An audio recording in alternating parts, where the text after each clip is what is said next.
மாண்புமிகு துணைநிலை ஆளுநர் அவர்களுக்கும் மாண்புமிகு முதல்வர் அவர்களுக்கும் ஒரு சிறிய விண்ணப்பம். நேற்றைய தினம் புதுச்சேரியில் ஒரு வீடியோ பரபரப்பாக வந்துச்சு. அதாவது வாட்ஸ்அப்பில், ஃபேஸ்புக்கெல்லாம். அது என்னன்னு பார்த்தாக்கா, கதிர்காம மருத்துவமனையில் மிக மோசமான சூழலில் இருக்கின்றது.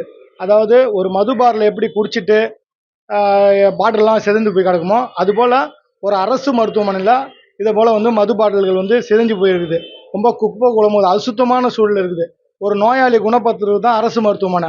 அங்கே பார்த்தீங்கன்னாக்கா நோயை அதிகப்படுத்தக்கூடிய அளவிற்கு குப்பை கூலமாக இருக்குது.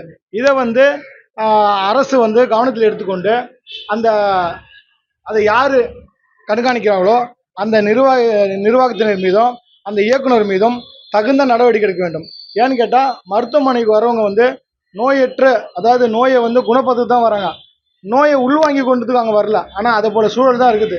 எப்போ மருத்துவமனைக்கு வந்தாலும் நோய் பரவக்கூடிய சூழ்நிலை தான் இருக்கின்றது. அதனால் மாண்புமிகு முதல்வர் அவர்களும் துணைநிலை ஆளுநர் அவர்களும் இதை கவனத்தில் எடுத்துக்கொண்டு அங்கு உள்ள அதிகாரிகள் மீது அசுத்தமான, தூய்மையாக இல்லாத ஆஸ்பத்திரி வைத்திருப்பதனால் அவர்கள் மீது இந்த நிர்வாகம் இந்த அரசாங்கம் தகுந்த நடவடிக்கை எடுக்க வேண்டும். அதே போல் அந்த இயக்குனர் மீதும் நடவடிக்கை எடுக்க வேண்டும்.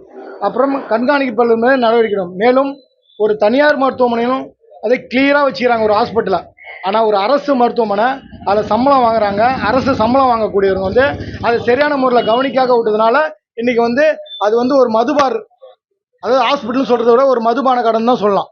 ஏன்னா அந்த அளவுக்கு அந்த குப்பையாக இருக்குது, மிக அசுத்தமான சூழல் இருக்குது.